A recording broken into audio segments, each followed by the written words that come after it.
What's up, 49er family? This is your guy, Anthony Mitchell again.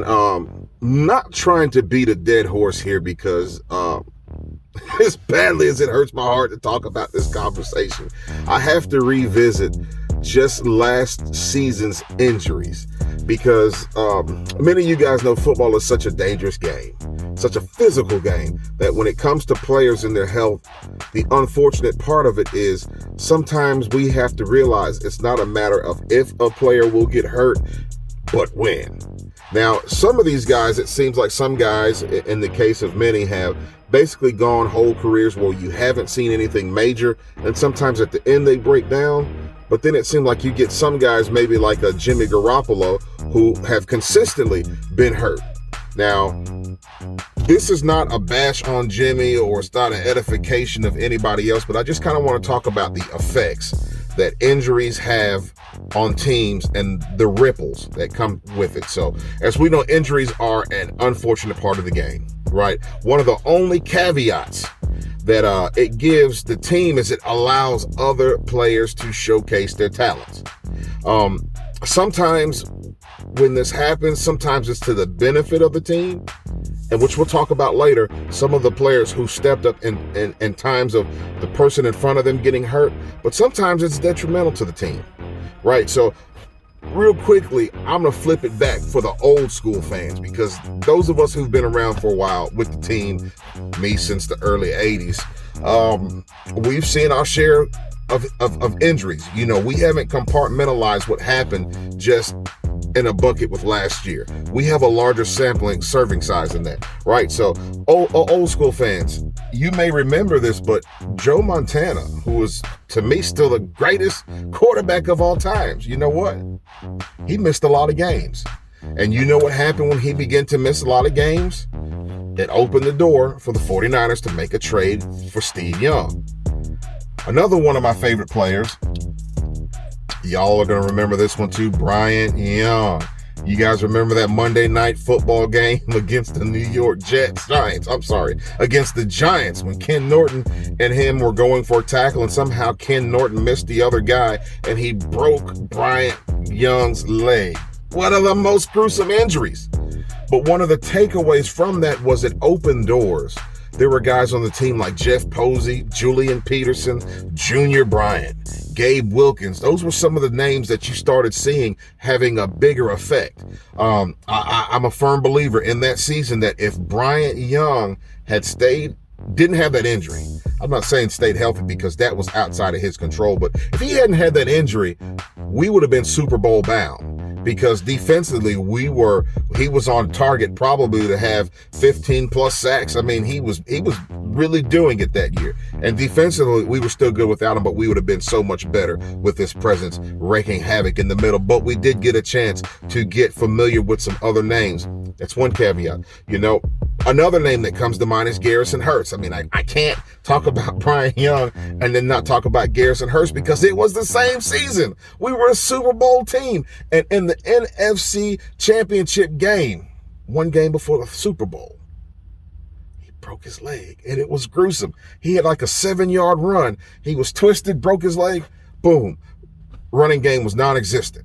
But you know what happened? We learned in that moment that guys like Terry Kirby, who were backing him up, this is no shot at them, but they didn't bring the same level of production. But what it did do is it opened the door for other guys like Charlie Garner to join the team and to build a good name. Now, I know we made some bad moves after that with Kevin Barlow. Wasn't the same. Steve Young. Steve Young was another guy who had some issues with concussions and various other injuries. But towards the end of his career, hey, Walsh brought in Jeff Garcia. Jeff Garcia would turn around and actually throw the most yards for 49er quarterback more than any other. So there you have it. It opened the door for the legacy to continue in the quarterback room. Jerry Rice had some injuries. You guys remember he tore an ACL. It seems like Warren Sapp grabbed him by the face mask and twisted his ACL, and he got hurt. But what happened? T.O. came as a result of that. But before T.O., we had J.J. Stokes, was a high draft round pick out of UCLA. There was a lot of hype around J.J. that shouldn't have been there. But when Jerry Rice got injured, it allowed us to realize who JJ was, but most importantly, that we had a diamond in the rough and one of the greatest wide receivers in the world in TL. That opportunity that was afforded him allowed him to grow his confidence and to shoot up to being one of the greatest receivers that we had ever seen. Now, with all that being said, I'm not here to bash Jimmy G, but I'll say this, that Jimmy G has had his share of injuries. And to our own detriment, we haven't had another quarterback in the room that was able to push the level of competition, right, and challenge the starter. Now, if you go back to the time Harbaugh was with the team, Harbaugh had somebody in every room that was able to push the level of competition. Think about it. Vernon Davis came out of the draft as the fastest tight end we ever saw. But who was behind him? Delanie Walker, who was another beast, but he was able to push the quarterback competition. Alex Smith, yes, he had some growing pains up to the time that Norv Turner was the offensive coordinator, and it seemed like he kind of elevated his gameplay. But in the wings was waiting Colin Kaepernick. Push the level of competition. I mean, we can keep going on. I mean, of course, we had Frank Gore, who we know who Frank Gore was, but you had guys behind him like Anthony Dixon and other guys that would go on to be starters on other teams. So it's been to our own detriment that before now we have not had another quarterback in the room that could push the level of competition, and which is going to ultimately afford us the best. It's going to afford the best quality product this team could have offered. Don't you know that if we had had a competent quarterback in the room last year, that we would have also made the playoffs again? That's all I'm saying.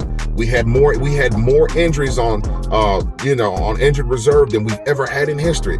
We can't control that. But what I'm saying is, you always have to have competition. That's the nature of the game. When guys can't get comfortable, then they are always putting his best foot forward. Now with Jimmy, there's a lot of games where you don't know where Jimmy's passion of fire is. If he plays like he played in 2019 against the New Orleans Saints, then there would be no quarterback controversy. But instead, we get like the Jimmys that we saw against Arizona last year that didn't look that hot, that wasn't on his P's and Q's, and just was kind of like, we don't need any more of that. We need competition in every room if we want to keep this legacy rolling, because us fans will not be content until we hit 7 Super Bowls, meaning we're the only team in history that's done that, and now we can look down on everybody else. You guys know what I'm saying is true, but hey, I just want to talk about some of the caveats. Now, you know, we just drafted Trey Lance and some others, and I think in some other departments, you know, that we had injuries in with the running backs last year. We're opening the door for competition now to roll us right on out. Anyway, guys, go Niners.